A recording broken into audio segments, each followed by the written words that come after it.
Ben, Delaney, Chris, welcome to you all. Thanks for being here on Talk Python to me. Thank you. Thanks for having Hey, us. how you doing? Doing well. Very excited to talk about Datastar and some cool web frameworks for Python people and beyond, of course. But, you know, most people listening doing Python web frameworks. So we'll talk about how that all integrates. And if you like the HTMX vibe, which we've talked a lot about on the show, I think there's going to be a lot to like here as well. And maybe more. We'll see. Case to be made. But, you know, before we get into all of that, though, let's just talk about a quick introduction for everyone here. Like, go around the squares. So, Ben, I'll let you go first.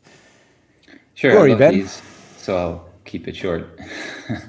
Based in Costa Rica at the moment. I'm based in Europe most of the year, but half of the year my wife and I spend here.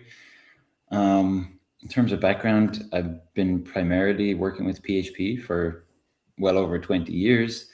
And got involved with Delaney and Datastar and have been a core maintainer on that project ever since. And I looked at my commit history for last year, and it turns out now I write more Go code than PHP. So I don't want to call myself a PHP developer anymore. I'm just a web developer, a backend web developer, primarily that also writes TypeScript and maintains a front-end framework.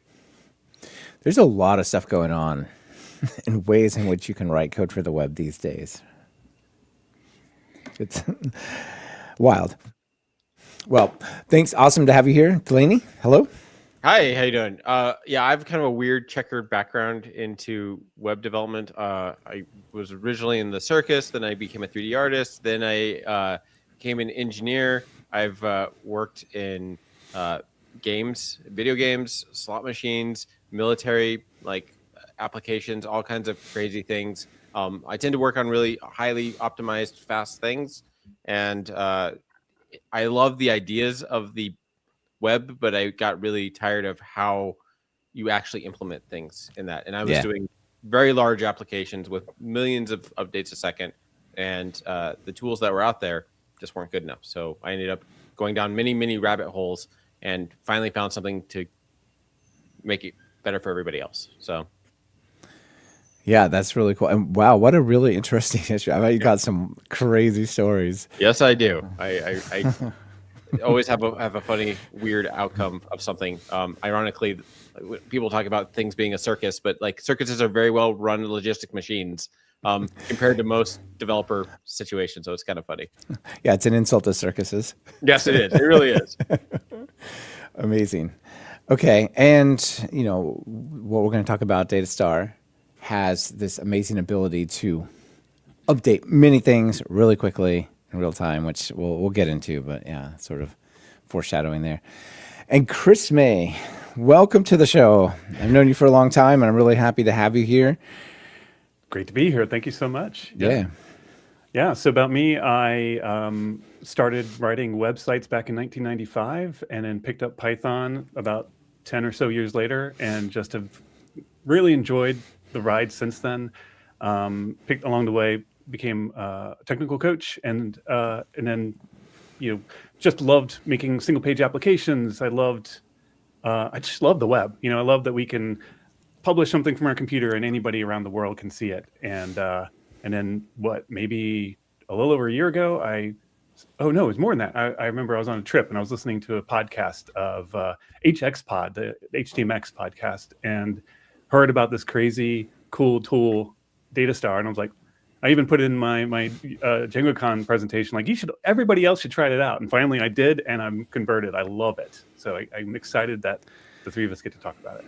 Awesome. Yeah, I think the reason that we're having this podcast is because I read your article about switching to Datastar, and I'm like, okay, this is interesting. Very, you made the case very well. Of course, I'll link to the article, and I thought, hey, I need to have Chris here as my, Tony Romo to my Al Michaels, or Nico Rosberg to my Crofty, or whatever, right? So I'm happy to have you here.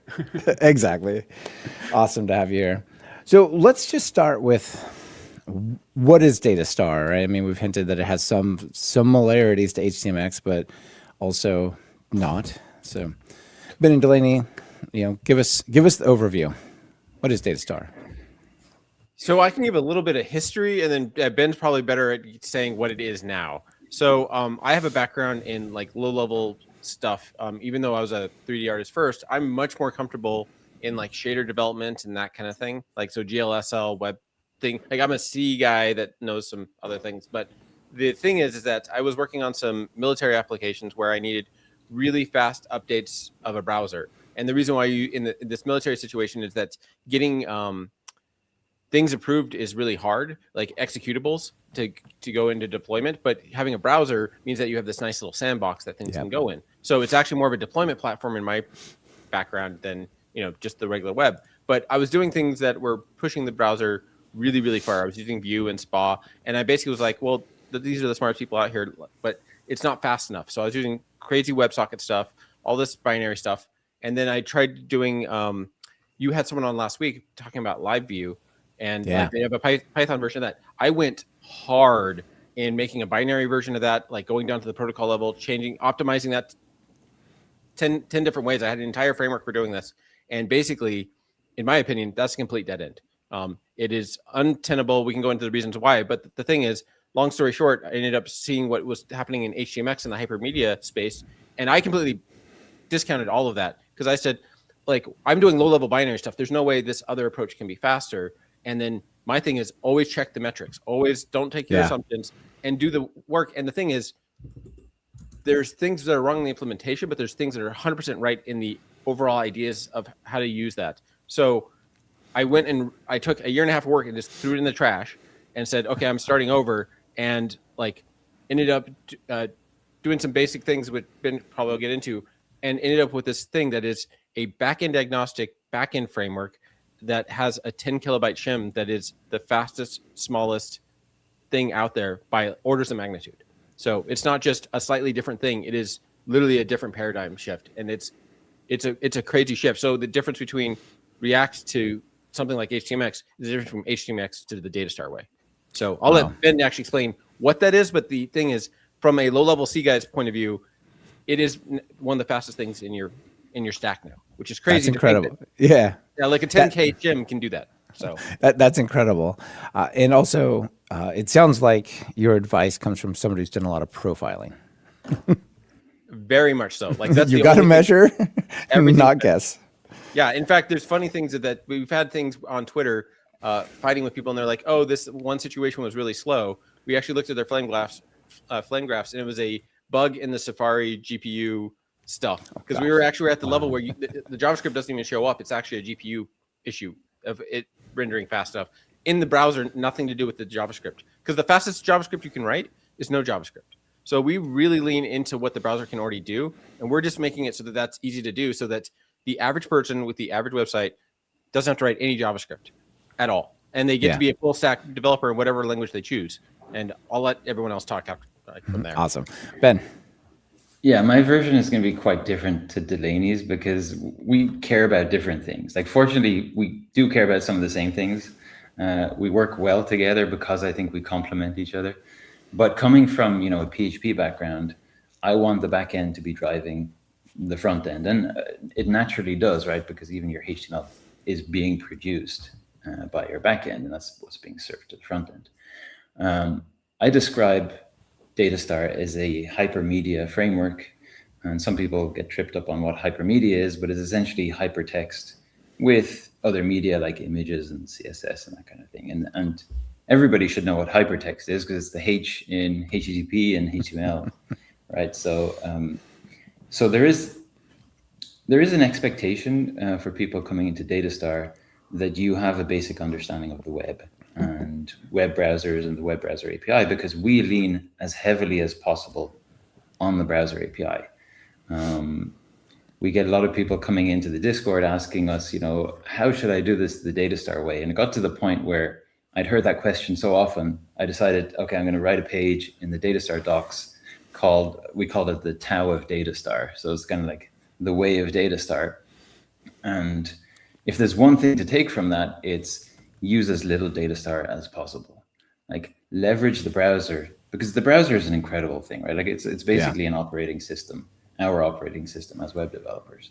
So, and everything happens at the C level, super optimized. We're not going to be able to build something faster. So leverage the browser as much as possible in the browser APIs. And where HTML kind of lacks, or where there are some gaps, that's essentially what Datastar is trying to fill. So I did a lot of work. So just to relate this, I guess, to something that other people might be familiar with, which is HTMX. I was an early contributor to HTMX, actually, and I was sold on the idea of hypermedia from the very beginning. So HTML is the language of the web.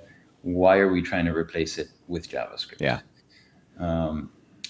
And the problem that I ran into after several years of thinking HTMX is all I need is that last 10%, right? Because it'll get you 90% of what you're trying to do.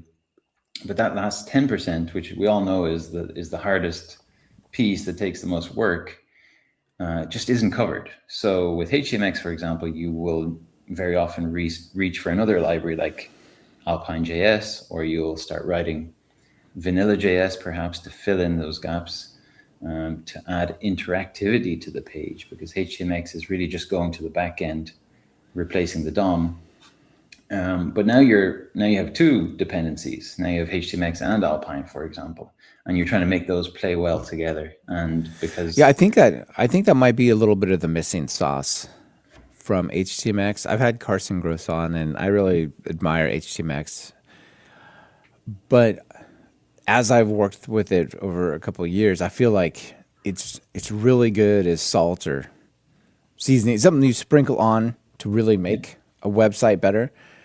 But if you try to make a meal out of salt, you're not going to want to eat it, you know. And what I mean is, you'll have three different disjointed parts of the page, and you're like, this is so amazing to update this with HTMX and partials, and so is that. But then you start talking about Alpine.js and like connecting different things, and then the JavaScript gets out of sync with this server response, and you start to feel constrained by it. And I think you all have a really nice solution. There's something a little bit like how we're going to talk about it, but sort of how you specify the HTML to be updated by the server, but then also connecting different parts of the pages.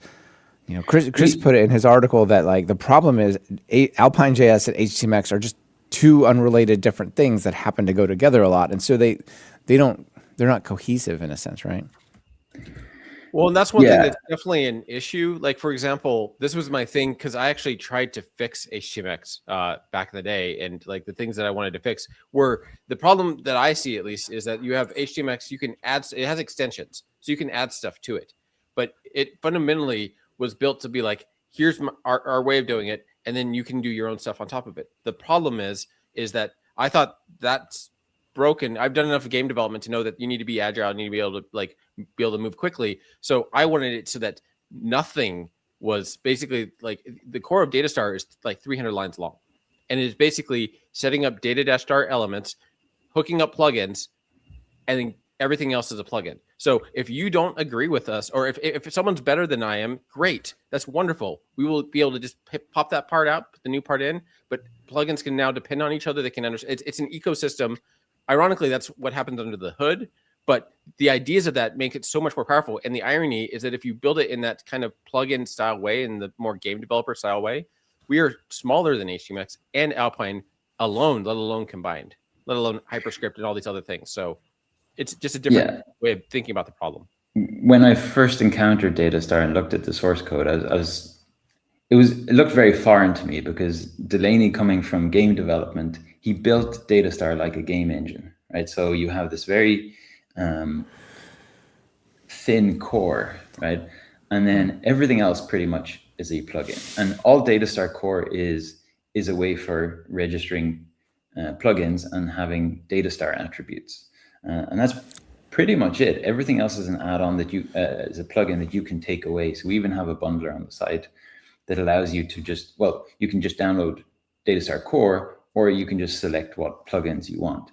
Now, that in and of itself is not that interesting, because we're at the end of the day, we're talking about a 10 kilobyte JavaScript file with all of the plugins, right?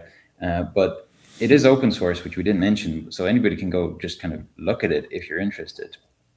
But that approach means that everything is modular and everything is there for a reason. And we'll get into this later, I guess, but like deciding what plugins go in and what stay out is one of the challenges. And we just try to keep it as lean as possible. My way of thinking about it is that Datastar gives you everything you need and nothing you don't.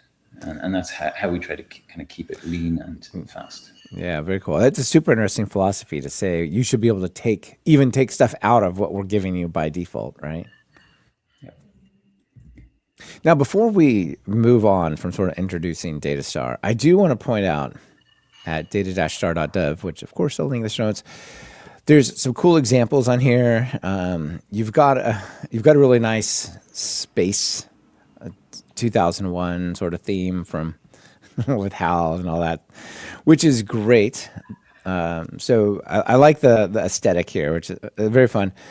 Delaney's got a little bit of a retro gaming feel, which is nice. But what I want to point out is I want to encourage people to go watch your little video. Your video is fun. It's really fun. Not that. Yeah, anyway. Yeah, one thing that, sorry to interrupt you. No, please do. Michael, I just want to say that people should check this out. Thinking of things. This video is all about, how Datastar fits in the world of SPAs. And one thing we didn't really mention is that Datastar is a full-fledged SPA replacement. So again, like that last 10%, often people will think, oh, well, I need to go to React or Vue.js or some single-page application framework, whereas we're saying that no, Datastar will not only, it's not like a subset or like SPAs are not a superset.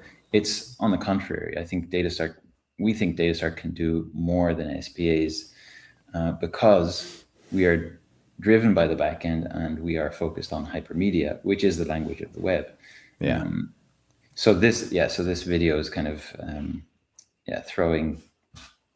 Yeah, anyway. Super fun. Everybody should watch it's super fun. I'd also like to add, if you can scroll back up to the top of the page, the Starfield animation was one of the things, like when Delaney and when everybody who worked on this published it, like I didn't realize how amazing this was, because if you like right click and inspect that thing, it's a web component. And so all the JavaScript that's required for making all the stars go faster and slower and tracking your mouse wherever you do it, it's all within that web component. And Datastar is essentially subscribing to like, where's the mouse pointer, and passing that into the web component. And in fact, if you go to more examples, you will see that there's, and then scroll down to, or use the hamburger thing. Yeah, go down to the rocket. There's the actual Starfield, so you can see the entire. Oh, cool. The Starfield, the entire component is there. So if you scroll down from there, you'll see how it actually gets hooked up. Oh yeah, the entire component. That's the whole thing. It's right there. So that's incredible. And this is and one the of thing the is, things, if you start moving around, like if you scroll up just a little bit more, so you can see the sliders, you'll see that they're live. Everything's, if you move it around, like you move your mouse around the canvas, you'll see everything's live editing. Everything's thing. It is the irony of Datastar, and this is the part that I don't think people quite get. And it's not that you're trying to we love what Carson has done with HTMX. We love that all the things they've done, but it does not do everything. It doesn't do enough. It is a library, not a framework. And the thing is, the irony is that Datastar actually has the fastest reactive signals. We are the fastest thing out there.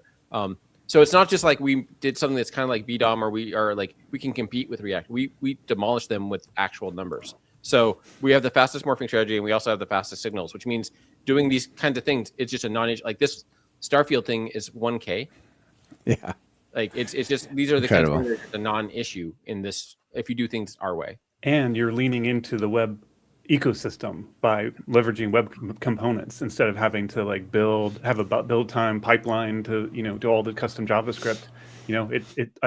Once I realized like you can do these things, it just clicked, and I don't know, I feel like it's so much more fun now to work on the web now that I understand these things. Yeah. It's super interesting. Let's talk through, Delaney, you told me to go to these examples. Let's talk through some of the core examples. I feel like there's some similarities to the example section of the HTMX place, but HTMX doesn't have a star field, certainly. No, Well, I let's- mean, I think so things that are the best place to start is on the homepage. Before we get into those examples, just to kind of take a step back and say, okay, we've mentioned HTMX a few times, and we don't even like to compare ourselves to HTMX, but it is a good maybe starting point for some people. We have a hello world example there. If you could find that. Let's scroll down just a little bit more. Yeah, There you got it. So one of the maybe differences between HTMX and Datastar is that Datastar can receive HTML responses, but it also by default, or the recommendation is to use server sent events. So if you hit start there, you're going to see kind of the network response tab, and those are server sent events. And SSE, server sent events, are an old technology that work just over HTTP. And essentially what happens is that the server holds a connection open to the browser, and it's unidirectional. So you send a request to the server, and then the server can stream events back down, which is what you're seeing here. Now, this is obviously a trivial example, right? We're sending we're updating the message one character at a time. But when you see how simple this is, then you can perhaps see potential for this, right? And SSE, or server sent events, have had kind of a renaissance in recent years with all of the LLMs, right? All of the chatbots are streaming the responses back to you. So this type of technology, while it's not it's not new, it's actually been around a long time, has kind of been underused. And Delaney kind of tapped into that and said, well, because I also always thought, well, if I want pure reactivity or true reactivity, I need two-way communication. So I need WebSockets. Right, you need WebSockets, you need binary, and like all that kind of stuff. Yeah. Yeah, there's problems with those, which we can get into. SSE is much simpler. It works over HTTP 1, 2, and 3. And as you can see, it's just plain text. There is no complicated handshake. If you change the interval to 0 and hit start, you're going to see a different type of response, which is, and I don't know if you saw the content type change, but content type now is text HTML. Oh, interesting. Yeah. So this is what HTMX would do by default. You send back HTML responses, whereas here the content type is text event stream. And this allows you to hold that connection open for as long as you want. It can be open and closed, or it can stay open until the words hello world have been spelled out, or you can keep it open indefinitely. So we're going to see some more advanced examples where the SSE connection is held open for longer. Okay. So I think wrapping your head around this example kind of like taps you into the potential of Datastar. Yeah. And one of the things when I looked at Datastar, I'm like, okay, there's some interesting aspects here, and we'll get into them. How you can set up, when I click the start button, it might replace a piece of the page. Hey, that sounds familiar, with HTML, not through JavaScript, right? But it didn't specify anywhere what part of the page to replace, or like, how does it know? And so with Datastar, you lean more on the server for many things, including deciding what part of the page that the server created in the first place to update. And I really like that. I think that that's super neat. It lets you not just have sort of closer to one source of truth, but also just you can pass down multiple things, like we need to update this pane on the right, this text, and this element all in one sort of response, right? There's a lot of interesting aspects to kind of what you're talking about here. Anyone who's familiar with out-of-band swaps in HTMX, well, guess what? Datastar is out-of-band by default. So it's matching currently based on the ID, right? So you see H3 ID equals message, and every event that's coming back has an ID of message, but guess what? You can use any ID you want, right? So you can use actually any CSS selector you want. But yes, we put the onus more on the back end because that is where we believe state should live, or that's the source of truth for state. And you send and you work with state on the front end only when and where it makes sense to. Which is more the web component aspect of it. And I'll caveat what Ben said there in that like state mostly lives in the back end. And that's the problem, is that like state lives where it lives. Like if the user is actively able to move their mouse cursor, they own that state of the mouse cursor. You don't own that, but most of the state from your database should be in the back end. The one thing that's interesting about the SSE compared to how most people think this stuff, I will say I fell into this trap too, right? Because I did the live view crazy stuff, is that your job as a web developer is to get strings to the browser as efficiently as fast as possible, because like the browser is going to deal with that, turning that into HTML and all that. There's nothing faster than giving it HTML, right? So the thing that I know I lost for a long time is that SSE, I thought, oh, it's this big string thing, how is that better than binary? But the irony is that because it's so regular and because there's already things like compression built into the browser, there's streaming things. There's things that are so much easier to do here in an efficient way, that the irony is that if you don't have to care about all these things, but if you just follow our way of doing it, your Python app will be faster than most people's like compiled, like low level language thing, because you're getting orders of magnitude in the algorithms and how we're doing stuff under the hood. So I don't know if you're interested in like the deep down stuff or just like how you use it as a Python developer, but the irony is that you now have tapped into this. It seems so simple. You're like, oh, this is just a different text response. How can this be orders of magnitude faster? Like, again, I don't know how much you want to get into the weeds of that compared to just, it's fun to use, right? Yeah. Well, I think I really like the philosophy of having so much of it controlled by the server. It just, I don't know, it felt disheartening if like, okay, so what you're going to do is you're just going to create some JSON responses on your server, and then everything is some crazy build series of steps to end up with, I don't know, Vue or React or something on the front end. And there's just so much power and flexibility to write really cool server code. But, like a lot of the trends have been, that's kind of just there to support the rest of it, and so I don't know. This really appeals to me. One question that comes up often is like, okay, well, how do I format this, right? Because it has its own syntax. It's very simple to read, obviously, right? An event name and then these data lines, and you can just have as many data lines as you want, and that's your HTML. If you scroll up, though, we do have, so you do need to format this, but we essentially have all of these SDKs, including Python, you'll see there. And the Python SDK is actually, I would say, one of the most intricate ones we have. Gaspacho King, he's a member of the community, or Chase, I believe is his first name, his real first name, did it, and many other contributors did an amazing job on that. So lots and lots of Python frameworks are supported. You can maybe speak more to this, Chris. And really, the SDKs are very simple because all they do is they take a function, a patch elements or patch signals function, and you just dump in the HTML that you want swapped into the DOM or the signals you want to output on the page, and it just does the formatting for you. So it's really just there's 3 functions I think in total that every SDK has to implement. Yeah, that's wild. And it's such a time saver. I delved into server-side events a lot with HTMX, and when you get the syntax wrong, it is so painful to debug because pretty much can't. It just doesn't work, or whatever. It's harder to debug, and so to have the helper syntax, it's just a dream. Well, and also just so people are aware, because I was originally going to try. The irony is I was trying to get server-side events like their plugin up to snuff, like years ago.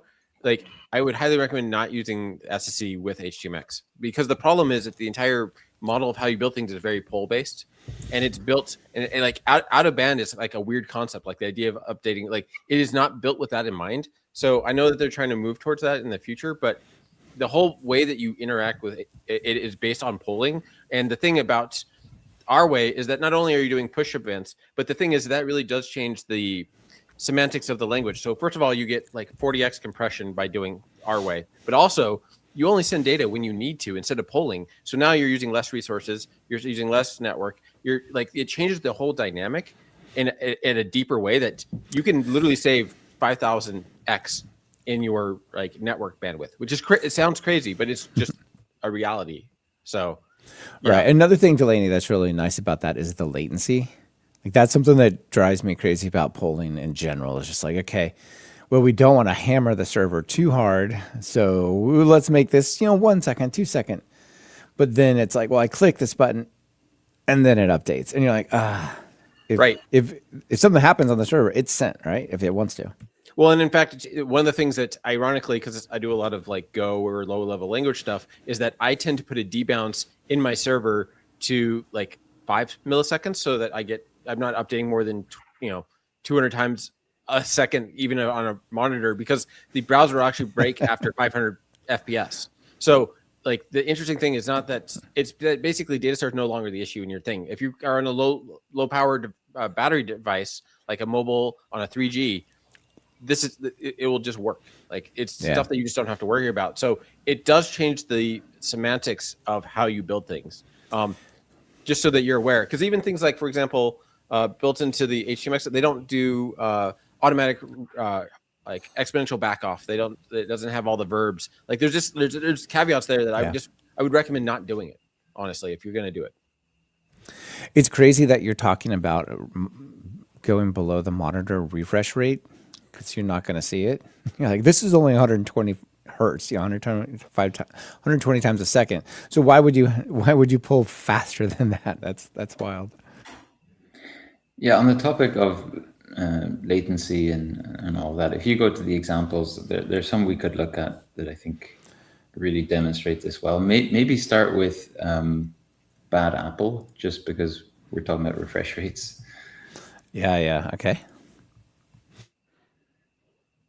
So if you scroll down, so you see what's going on.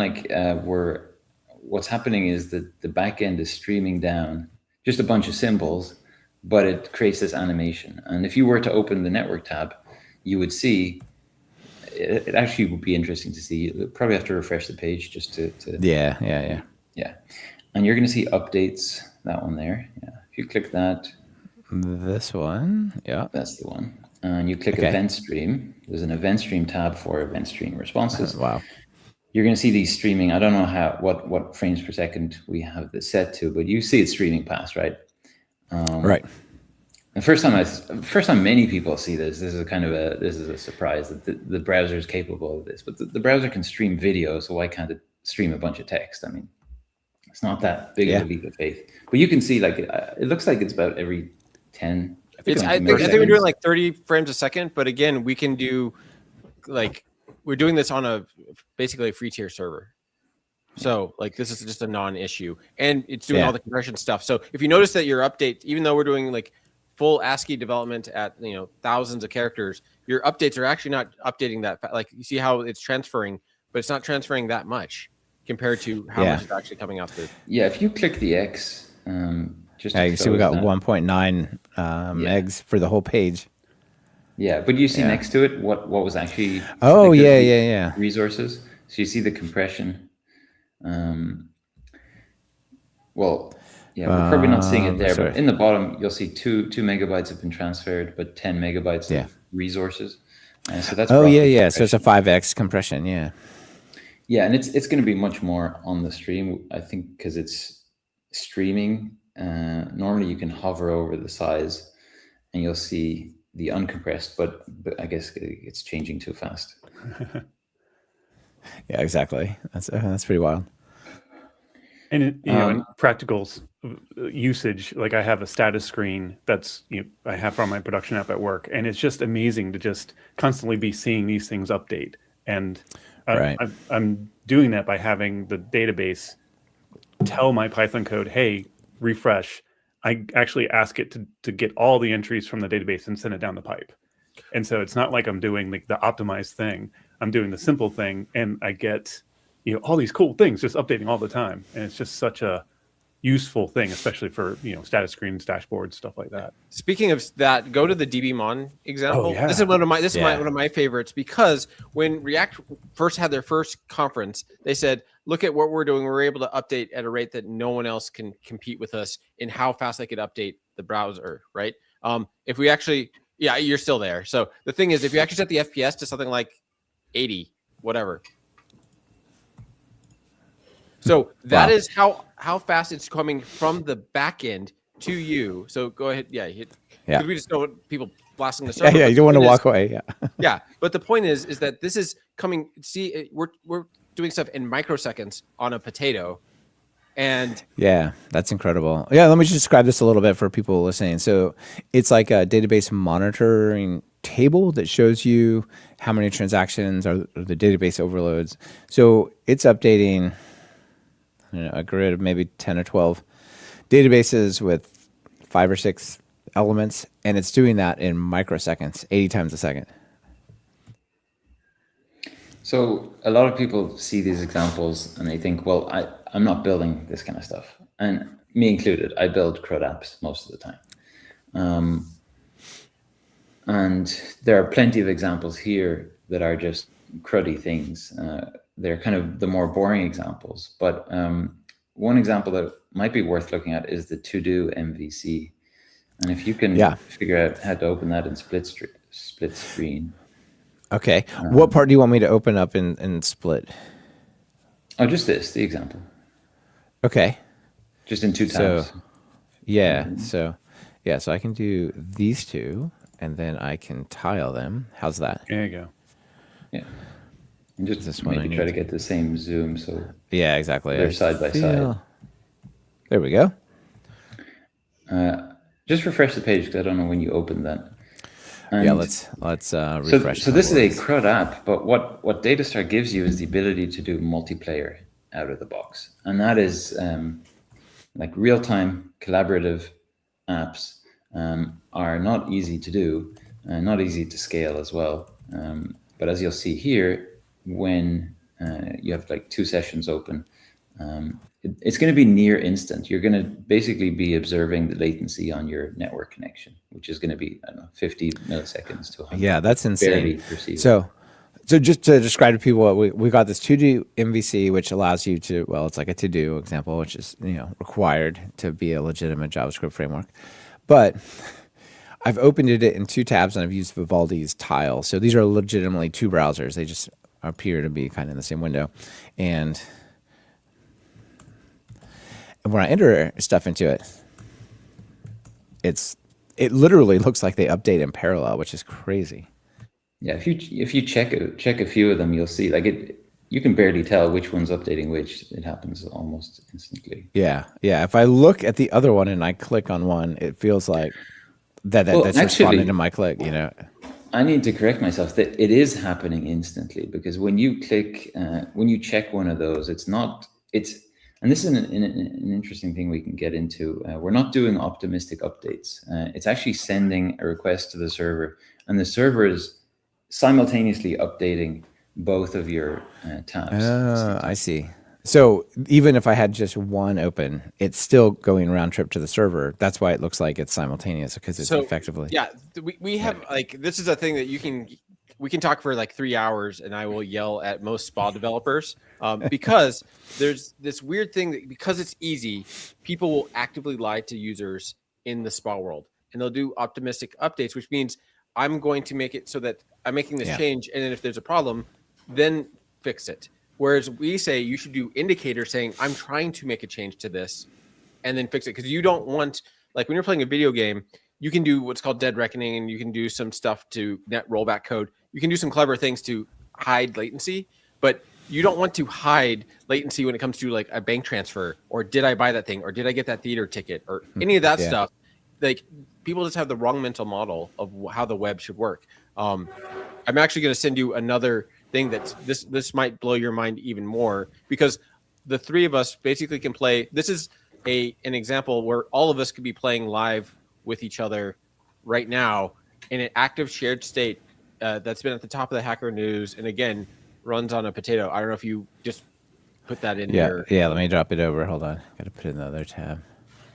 So right now, don't touch anything. I'm going to actively start. I'm purple. I am literally starting to click right now. All right, so we're looking at a multiplayer game of life here.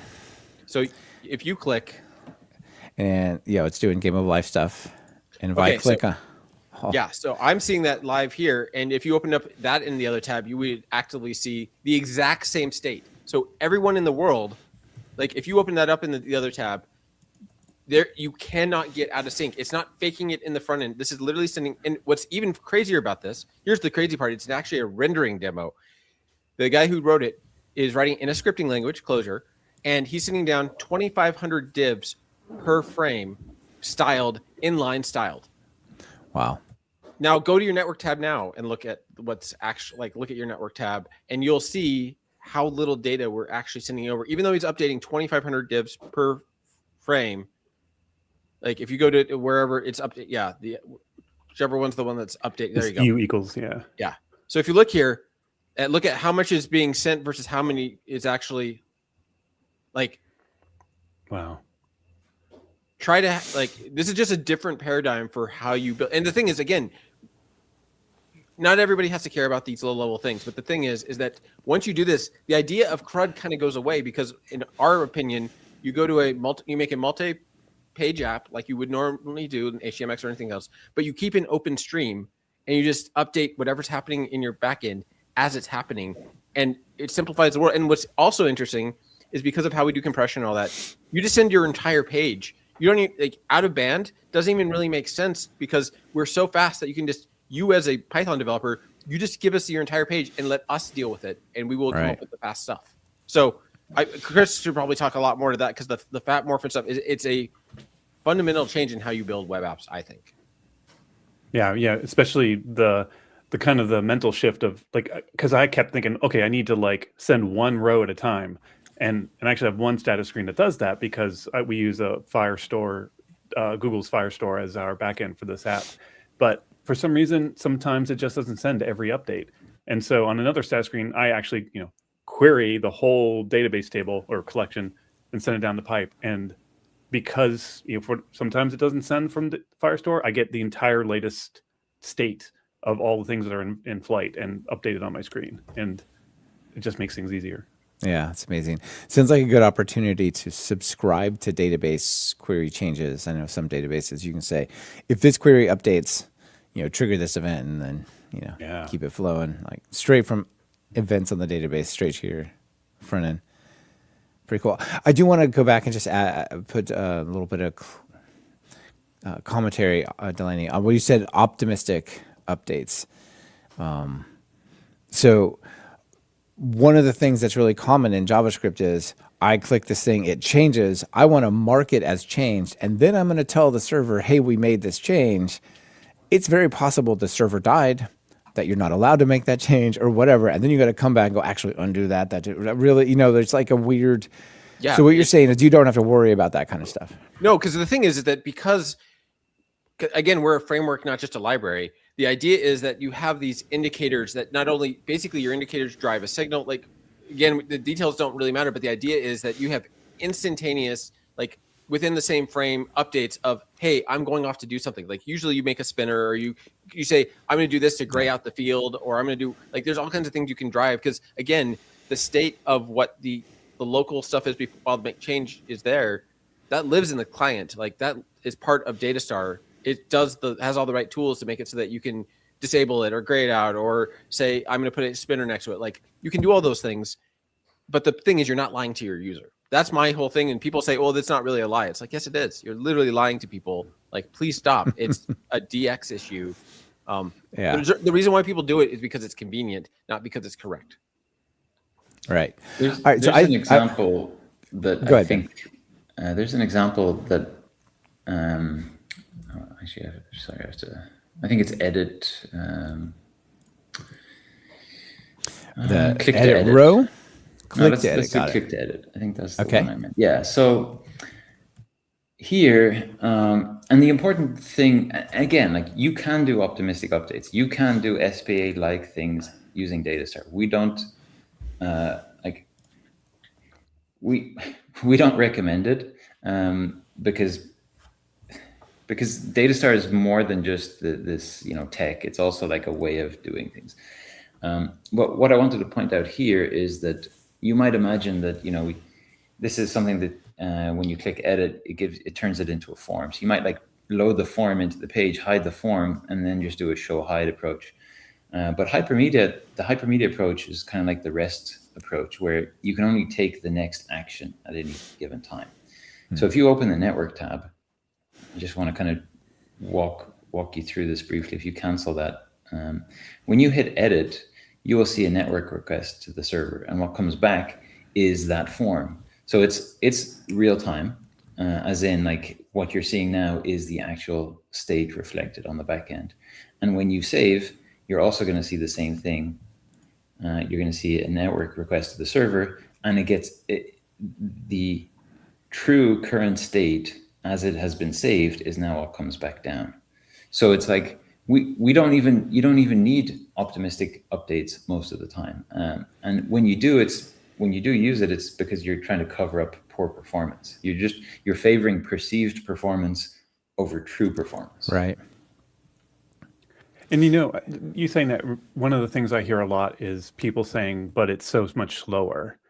But I think people are used to, or think it's much slower than it is, because the web, the spa life that we see around us feels so slow.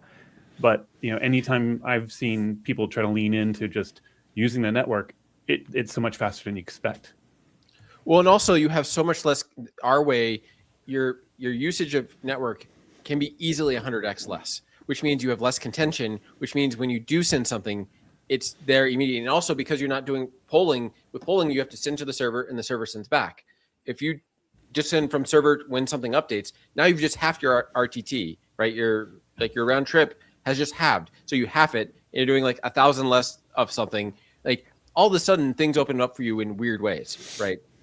Like it's a fundamentally different way of thinking about the problem. Another example that we like to bring up a lot is there was a while back someone did a million checkbox demo, and they had a whole write-up on it, right? And they basically had to take it down because it was just too expensive to run. We have a version that's not just checkboxes, but color checkboxes, so you can actually make ASCII art and stuff like that. And it's 1 billion, and it runs on the same server that was running that Game of Life demo. It's on the same server. It's actively, and it's a $5 VPS. It's a $5 one. That runs all these demos all the time, active, top of Hacker News, and it's never gone down. Yeah, what's really interesting about that demo is that it becomes a back-end optimization challenge, right? So you're no longer trying to optimize the front end. You rely on the browser and the browser API to take care of that for you. And now you're doing, you're optimizing your database, you're optimizing your queries. I actually threw the link to that in there. So, because it's a nice demo to look at when you realize there are 1 billion of these being stored in a SQLite database somewhere. So you can scroll anywhere on the board, and it's like a 30,000 by 30,000 something grid, because Incredible. the square root of 1 billion is some weird number, as it turns out. And obviously this is, or not obviously, but this is multiplayer. So if I was to view this, or you were to open a different browser tab, then you would see the exact same thing. The board is the same everywhere. That is crazy.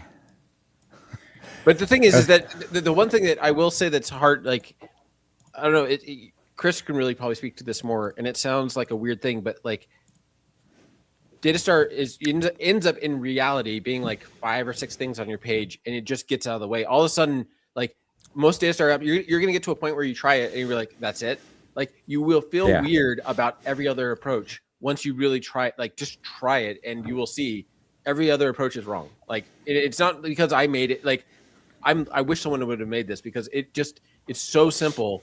It feels like cheating in a weird way. That's hard to explain. It's a weird, like, I don't know what we all were doing. I was part of the problem, right? Like I was like, oh, well, Google and Facebook and all the other guys have this figured out. Like this has to be the best approach. So that's the weird thing, is it's so simple. Like, I don't know what, like Chris will probably, it sounds like I'm selling it, but it's just, I don't know, it's weird.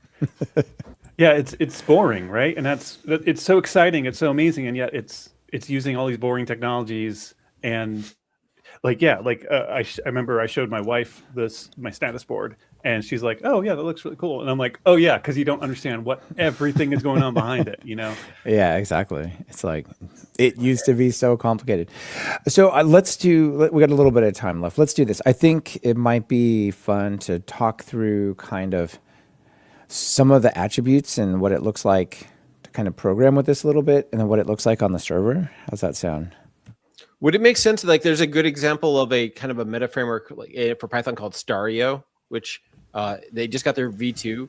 Okay. Just launched. I don't know if it's a more Python-esque way of doing it. Like, it depends on how you want to. Let's start with some of the Datastar attributes, and then we could talk about that. How's that sound? Like, just, what does it look like to say to, I want to connect a button to Datastar actions on the back end or wire it up and so on?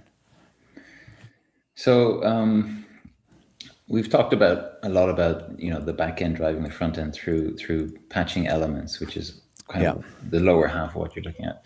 To access that, you need to have a click listener or some sort of event listener, right, to trigger that. And Datastar, as the name suggests, uses data-star or asterisk attributes. So these are part of the HTML spec data set, and we just leverage that, and we have a small grammar that you'd find on the reference page with all of the data attributes. And data on is just registering an event listener on the current element. So data on : click is just obviously registering a click event handler on the button. And what's happening is that then Datastar also gives you actions, so that @get is an action to send a GET request to the server. You pass in the path, which is /endpoint there, and then the server takes care of the rest. So what you're seeing is a div underneath with an ID. IDs are obviously unique in HTML, so they're ideal. Datastar just uses that fact. And what Datastar is going to do from the backend is it's going to just send back down that div with some text content inside of it.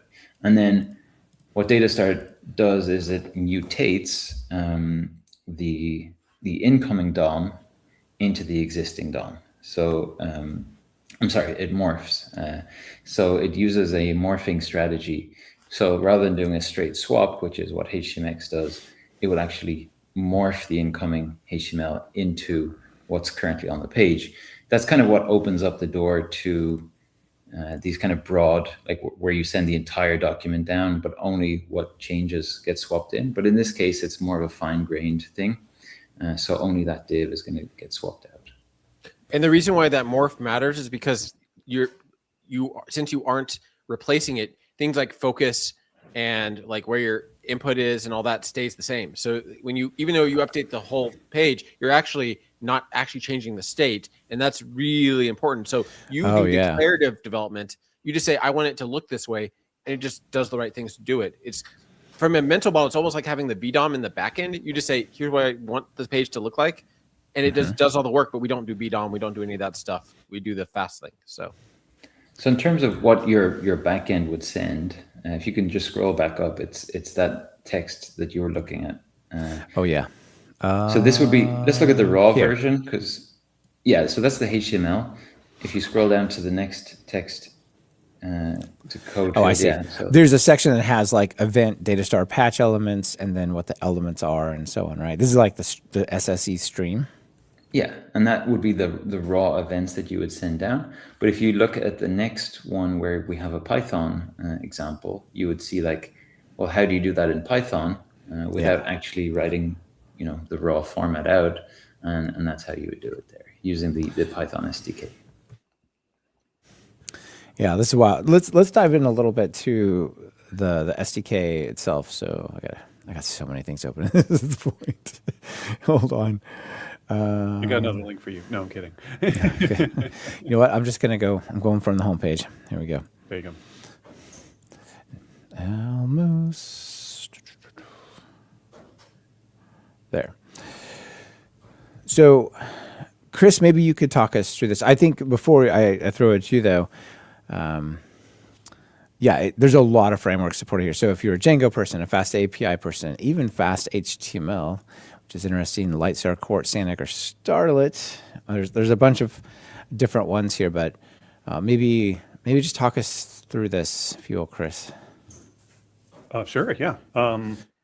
I'm trying to remember. I'm not as familiar with the example, but so basically, this one method is, I think, where the magic happens. Exactly, yeah.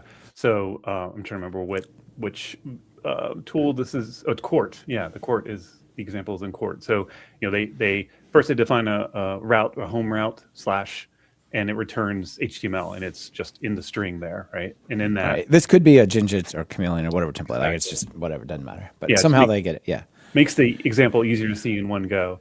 And obviously you see that it's pulling Datastar from the CDN, and then it on the load, it gets it sends a request to the /updates endpoint to see what comes from that. And so down below that you have the /updates endpoint, which has a decorator called Datastar_response. And that just does a couple of nice things, like sets the HTTP headers and whatnot to be the server-side event protocol. And then what I like too is the first line says signals equals await read signals, and so that's another helper that essentially says when I have a request coming in, Datastar has a specific way of sending the state of the front end to the back end, so the back end can do whatever it needs.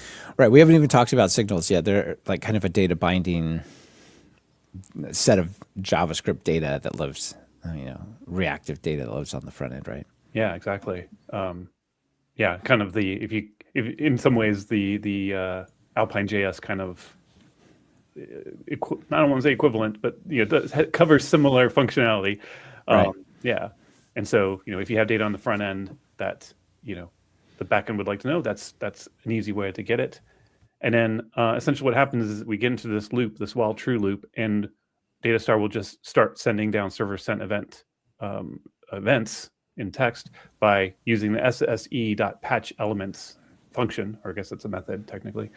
And all it's doing is sending a string that has the current date time .now in ISO format down. And then we wait, we sleep for a second, or is it a second? Or I guess it's a microsecond. I keep forgetting which. Yeah, that's a millisecond. No, it's second. And sleep is seconds. Sleep is seconds. Yeah. It takes a float. Right. Okay. And then so once it sleeps, it sends another server sent event. With this time, it's instead of sending the HTML down, we're sending a signal. So essentially changing, say like the JavaScript value or script data onto the front of the page. Right. So it's showing that you can send the HTML and let Datastar patch it, or you can basically from the server set one of these signal things that will be reactive on the front end, right? Yeah. Yeah, you said it much better than I did. Thanks. It's a long way of saying it's a clock, right? Yeah. Well, and also the thing, just for people that aren't used to thinking about this way, especially if you're doing Python, like all a signal is instead of saying that I'm setting a variable, you're saying I'm setting a relationship that says, like, kind of like in an Excel document, when you set a formula for a cell, it's the same idea. You're setting up a relationship saying when this thing and this thing changes, update this, and it does smart things to do that efficiently. But the idea is it's a relationship, it's declarative. So kind of like with SQL, you think of SQL as a declarative language, right? You don't care how it creates an index, you just say create index. Right. Same thing happens here. You just say, hey, I want when this thing changes, this other thing to change. And the problem is that declarativeness is not built into JavaScript. It's not built into the browser, but we just made the web a little bit more declarative. That's all we did, basically. Right. Well, declarative is generally pretty good. It's a good way to work. It keeps things simple and lets the underlying system have at it. So a couple of things. Well, we still got a little bit of time, but to wrap things up a little bit. Editors. I think having good editor support is really important for adoption. drives me crazy when I go and try to work with JavaScript, CSS, attributes, or whatever, and I'm like, they're not here. No help. So you all have nice extensions and plugins for the common editors Python people might use, right? Yeah, we have VS Code, which you're seeing here, and PHP Storm. Or sorry, I use PHP Storm, but all JetBrains editors. Yeah. PHP Storm, PyCharm, WebStorm, all them things. So it's in the JetBrains marketplace, so it'll work for, I believe, all JetBrains IDEs. I believe so. You also have the AI editors covered. Do we? In the Open VSX registry, right? All the ones that have been kicked out from VS Code. This is where they all have to go to get their installs, right? That explains why people requested this from me. Yeah. So this. If you're doing cursor, anti-gravity, windsurf, like all those things, they were all kicked out of the VS Code registry. I see. Yeah. Well, I think that's not a complaint. I mean, it makes it's Microsoft product. They built it. Like they don't have to build all the other ones. But anyway, that's why they're here, right? Yeah. Yeah. Yeah, and I mean, we keep those up to date. We do those ourselves, the SDKs. I mean, Delaney wrote the Go one, I wrote the PHP one, and the rest are just community contributions. We've had contributions to these too, to the IDE extensions, but we maintain these primarily. And these are great. These just, save on typing, but more importantly, save on making typos. And they show you all of the available data attributes. One thing that I think maybe Chris can speak more to is that the irony is, though, you won't need that many tags to actually do your work. So it's not like a Tailwind thing where you're like, oh, I rely on it to autocomplete. It's just Yeah, absolutely. In fact, it's one of those things where I discover more things I can do with Datastar because as I'm typing data dash and I'm like, oh, I didn't actually remember that there's a attribute to do whatever it is. I don't remember. Like I can't remember at this point. And then I went to the documentation. I'm like, oh, check this out. This is so much more I can do. But yeah, I find I love the plugin, but I find I don't use it too much just because I'm not writing as much HTML with it. Yeah, amazing. So while I'm sitting here on this Open VSX registry, do you all have advice for making Datastar work well with agentic AI, Claude Code, Cursor, etc.? I will say that there's some active research going on, like in Oslo at a college that's doing, ironically, using Datastar to do some stuff around like how LLMs work with code bases. And the reason why is because the entire code base fits in basically every context, even the nano ones. Like the entire code base fits there. And what they found, gone back and forth a bit, is that almost all of them are completely overfitted. So if you just want to make a website with agentic stuff, go do React, because like that's what it's built for, and it's overfitted to such a degree that if you try to use the spec correctly and to say here's the data, here's all the sorts of Datastar, go use it to build websites, it will fall over almost in every regard. So it's one of those things where you don't need that much, but it will ironically show you how bad things like Claude and Codex and stuff are at just using the current context to solve things. Hopefully that gets better, but we have something around, like we have a /docs page that you can feed into your LLM, but I'll say that we do not focus on that at all, because you're basically fighting against what the training already happened. So you're better off, like if you want to make better sites, you want to be fast and efficient and all that stuff, we're 100% the right thing to do. If you just want to like one shot something, go use React and like stay in that world. If you want to vibe code it. Hey, I've got something. I feel like this might resonate with you, Delaney, especially the way you just described it. Have you all seen the Kai Linnet, senior engineer tries vibe coding? Have you? This is an amazing video, and like half of the video was like, no, not npm install. No, what are you doing? Yeah, and it reminds me very much of like, it's just like, nope.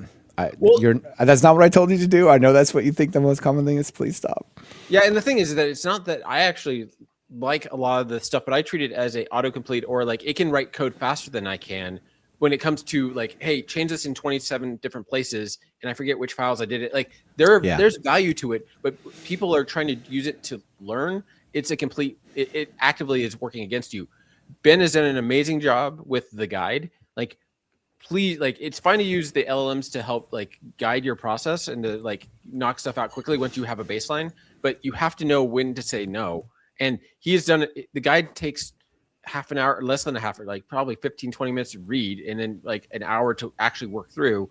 Please try it first before you try to throw it at the LLMs. And it's not because I hate them. It's more that they are just overfit to the sea of badly written SPA code. Unfortunately, that's the situation we're in. Yeah, especially with JavaScript, the agentic AI is very like trained. It wants what it wants. Mm-hmm. All right, let's talk. Speaking of being near the guide, if I go over here to more, there's a pro section. I'm gonna let you all give a shout out to pro. I know you have a really strong sales pitch here. You were talking about earlier. Now, what is this Datastar Pro?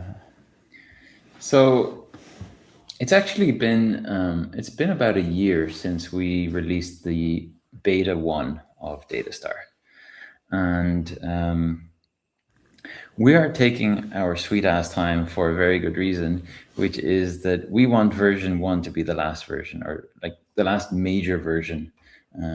We don't really want to force people through breaking changes and major updates, because that's really just a pain. And I think like Python has done a great job with that, and Go as well. And like there are some ecosystems where you just don't make breaking changes. That's the norm, and that's what we want to be. And the JavaScript ecosystem is, the antithesis to that. They're like, out here, hold my beer. I'll show you breaking changes. Yeah. Well, in fact, left pad. To give you an idea of how far we take that, we don't have npm. We don't actually even submit to npm. We have no package.json in our JavaScript framework. We actually there's none of that stuff. It does not exist in our ecosystem. So we take it very seriously when we say that's awesome. Like, it's funny to have a JavaScript framework that actively hates the JavaScript ecosystem. And you guys, I think also it's worth pointing out that you don't have a strong build step, tree shaking, web packing story, right? No, we do. The thing is that like, for example, Vite is kind of the the well-known way to do this stuff. But guess what? Under the hood, it uses ESBuild. And ESBuild is a Go thing. We build a lot of our stuff in Go, so it's literally embedded in our, we just use the ESBuild directly. We don't need 20,000 things from npm. We just use the Go tools inside of our binary, because that's the fast thing to do. So we don't need all of that. So we have no dependencies, nothing, and we don't even use npm or any of that at all. So nice. Yeah, so the reason I mentioned the beta is during the beta phase, which lasted about 6 months, Datastar gained a lot of traction, a lot of interest, and people had a lot of requests. And we were like, yeah, we see, and because it's plugin based, you can always just add another plugin. You can add it yourself, or we can build a plugin and add it to Datastar. But we were very adamant about keeping the Datastar, the open source Datastar framework as tight as possible. Like I said, it should do everything you need, but nothing you don't. So how do we do that while adding plugins? So during that beta phase, we started thinking about, well, do we have multiple versions of Datastar? Do we have a marketplace of plugins, or how do we manage that?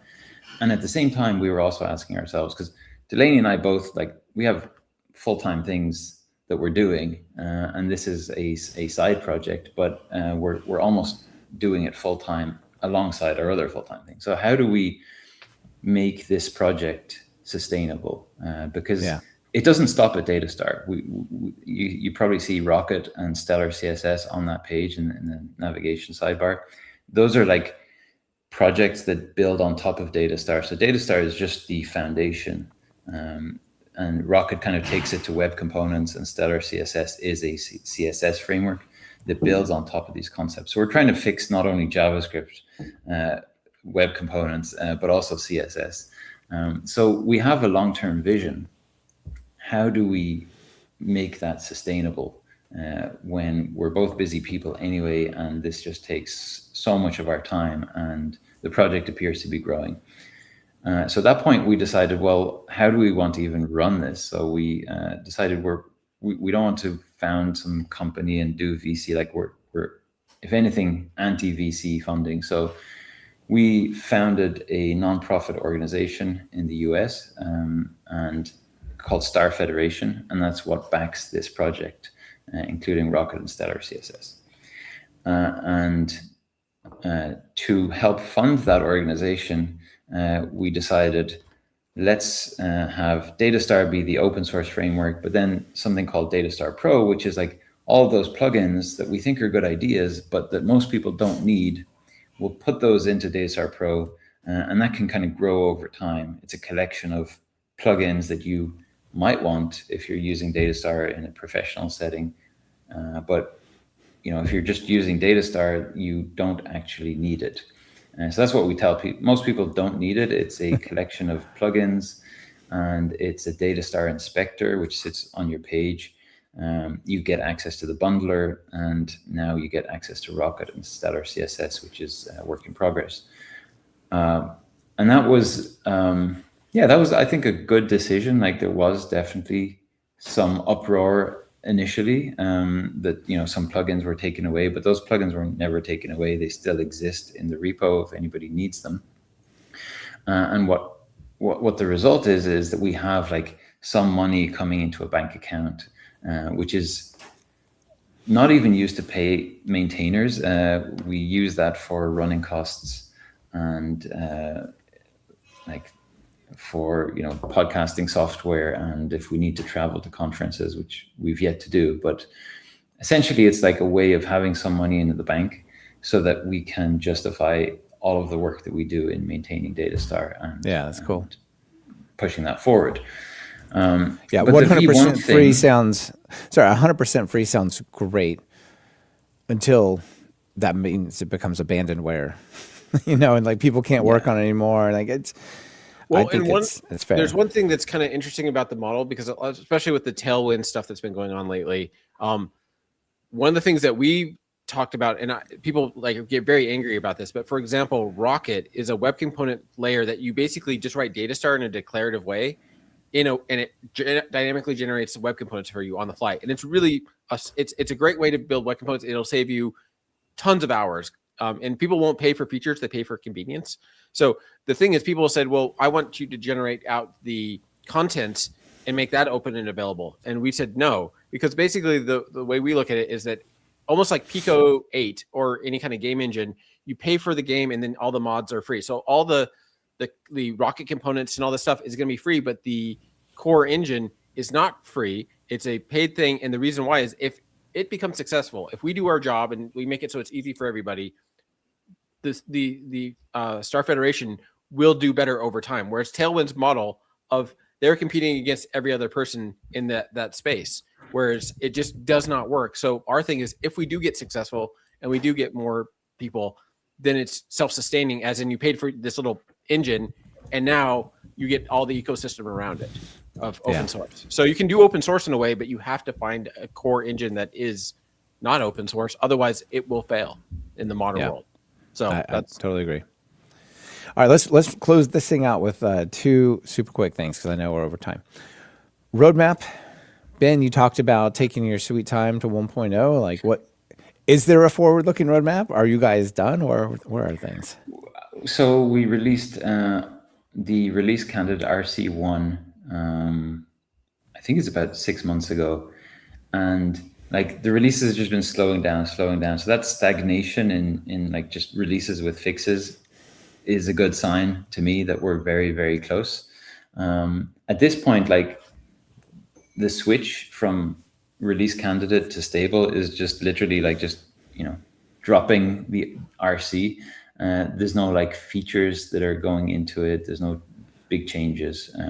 We're taking our time because, like I said, it's easy to put something out slightly prematurely and get some defaults wrong. I mean, that's what happened with HTMX2, was just like fixing some defaults that they decided they got wrong in version 1. So we're trying to avoid a situation like that. And the only way to do that is to just simmer, let people use it, let people dog food it, and over time, and us too, we're actively using, for many projects, using Datastar ourselves and discovering every now and then, oh, this default is probably, we're trying to avoid foot guns, right? So we're trying to make it so that the defaults give you the best possible experience, so that you need zero configuration, ideally, but you can configure as needed.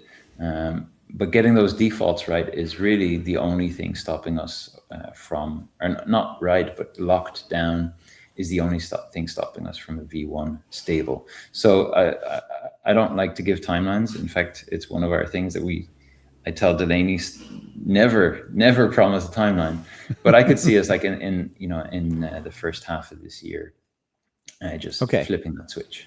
But it sounds like you might be able to just use the RC and. Oh yeah, I mean it's more called, or less be safe. Yeah.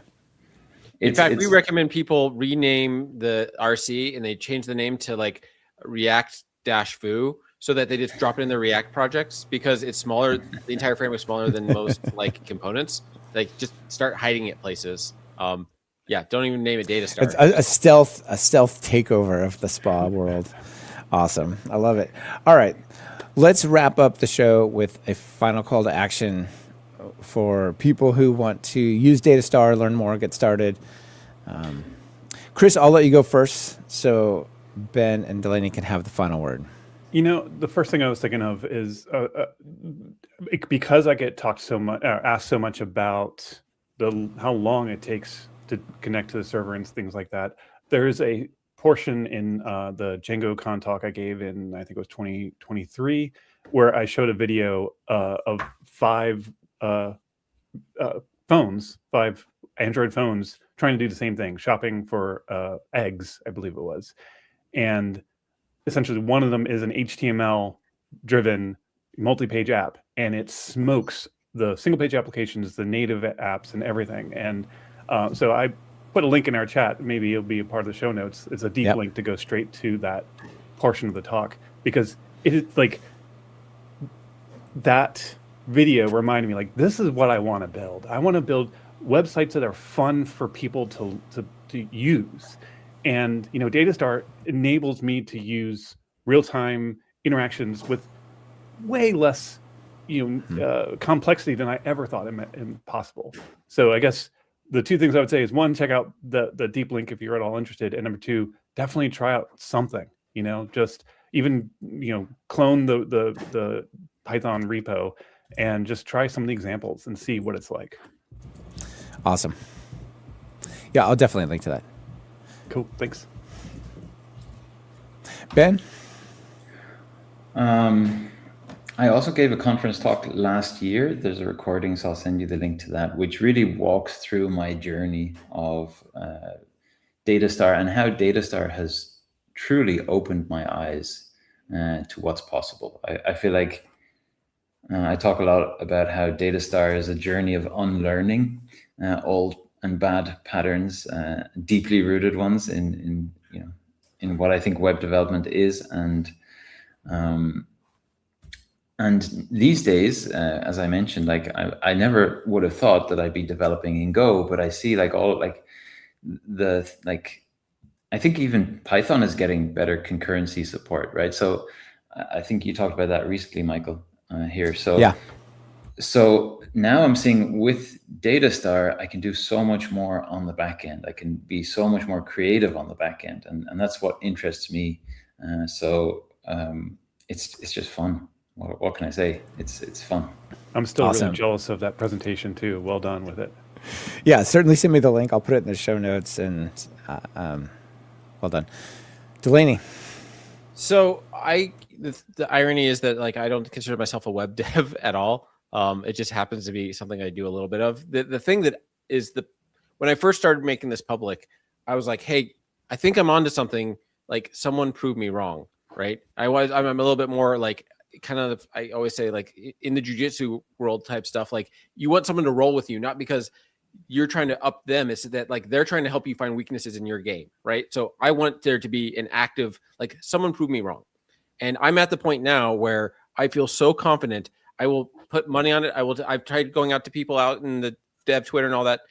I guarantee you, and I'm happy to put money up on this, if you could do it the Datastar way, whether you're using React or HTMX or any other approach, it will be less code, it will be faster, it'll be cheaper. And it'll be simpler to understand. I will take up anybody anywhere on that thing. Like basically it's not a boast, it's just the facts on the table. And it's a paradigm shift that I want the world to know about, just so that people understand that, hey, because there's going to be someone that comes up with something better than I did, right? Like the reason why we have the fastest signal library in the world is because we listen to the people that are really good at that. We use alien signals. The reason why we have the fastest morphing library is that we listen to people and said, hey, there's people that care about this stuff and are working towards it. It's not that there's anything special here. It's that it's trying to build an ecosystem of like people that care about performance and people care about the details. And if you do that, then everything gets better. So it's not just where are we at now, but if anyone thinks that they can do better, please join us. We want to hear it. But like, I'm done having the vibe code, or not the vibe code, but like the vibes around like, well, this doesn't feel like a spa, or like a spa has its place. Yeah. A couple of episodes ago, there was a Cody from the Lightstar stuff said, there's a time and place for HTMX or Datastar. And that's just not true. It's just like Hypermedia is the way to build things for a Hypermedia client, which is the browser. So anyone that can show that it's wrong, please let us know. Like, we're here to help. I love it. I would love to see this paired with some Electron.js apps to make your desktop apps a little better too. So anyway. Seriously. Oh my God. That's a different episode. So I just want to say thank you, Delaney, Ben, and Chris. Thank you all for being here. And congrats on Datastar. It looks like a super project. I'm looking at some projects or an app running right over there on my left that I kind of wish I'd built in Datastar. So, well, and the thing is to make sure to not think that it's just used for, like, yes, we talk about the real-time stuff, but it's better for even just normal CRUD stuff. And that's kind of hard to, like, it's not as sexy to talk about, but it's better at that too. So, right. Well, it's also 80% of what gets built. So it's important to like point it out, right? Yeah. 100%. All right. Bye, everyone. Thanks for being here. Thank you. Thanks.